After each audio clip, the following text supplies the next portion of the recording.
Physical examination of the athlete with shoulder pain should be comprehensive to address all potential contributions. This incorporates a full assessment of the kinetic chain. Firstly, starting with flexibility, some tests that can be used include shoulder internal and external range, and wanting to see a total range of 180 degrees, testing the lat dorsi or pec minor length, thoracic extension and rotation range, cervical range of movement, the combined elevation test, looking for strength and range of movement in the shoulder and thoracic spine, knee to wall test, testing flexibility at the ankle,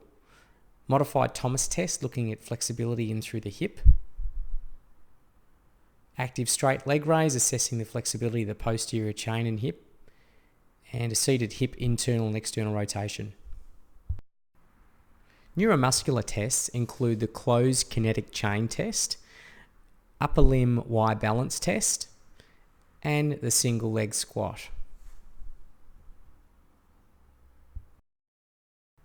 Strength testing for the throwing athlete can involve a number of tests, starting with a single arm wall push-up,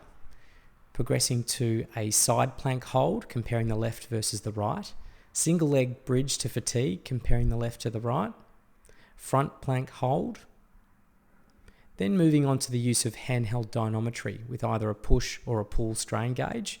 testing resisted external rotation in standing